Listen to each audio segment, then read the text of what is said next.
First of all, when's your first game, and what do you need to do to be successful early on in the year? Yeah, our first game is against Harding University down in Searcy, Arkansas, and they are a very good baseball team. Had great success last year, and I know they're picked very high in their conference this year as well.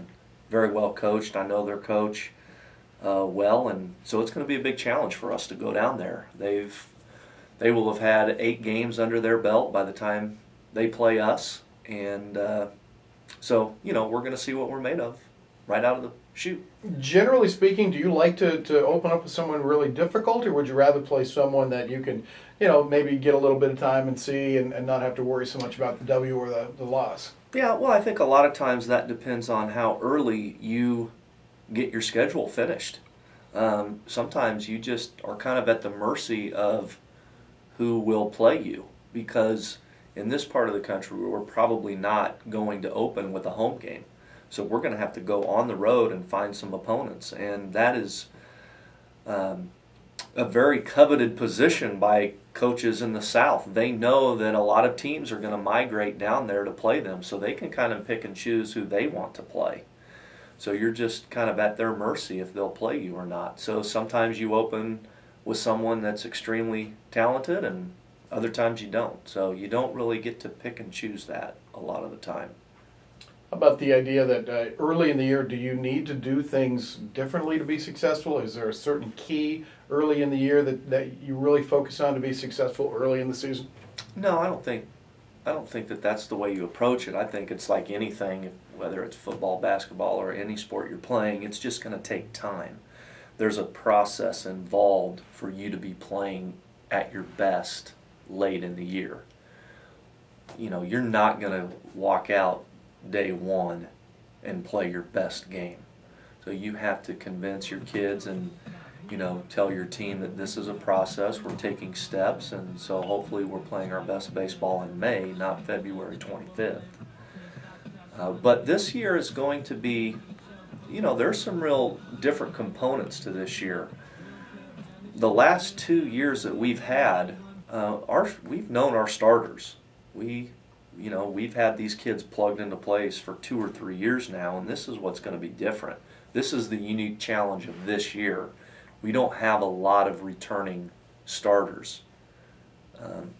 So that's what we have to find out about ourselves.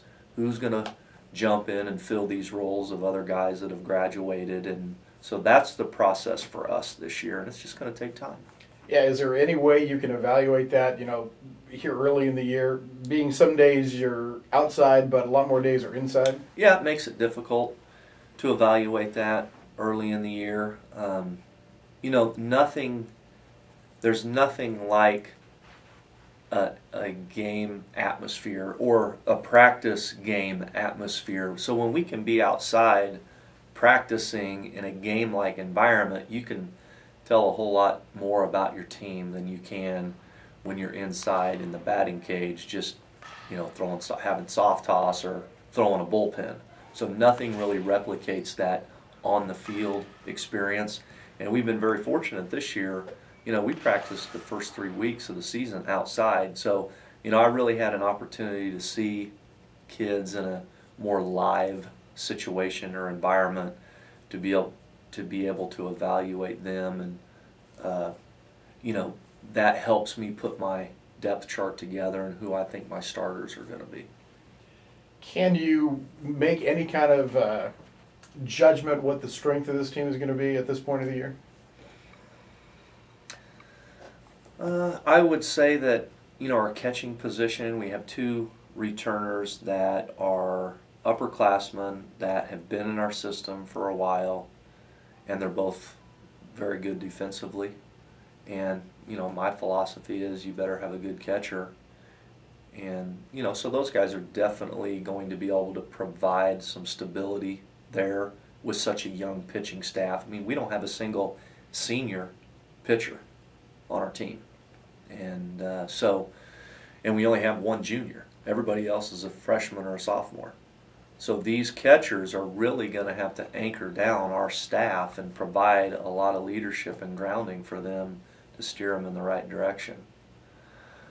And then we have David Smith, who is going to be our shortstop this year. You know, he's been around a long time and he understands what we're asking, and you know, he'll do well in helping, you know, guide the troops, so to speak.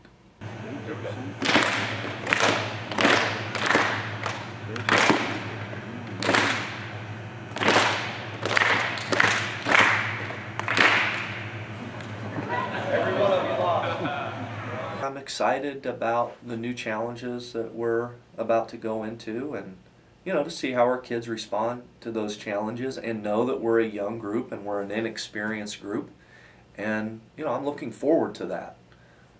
You know, some years you're not looking forward to that, but you know, this year I am. You know, I've got a lot of young, good players that are progressing nicely, and I'm ready to get them into the fire to see, you know, how they're going to do. That's how you start your growth as a player. You're going to fail before you succeed, but ultimately, you know, we're just going to keep taking steps to get better every day, and by the end of the year, hopefully be playing our best baseball.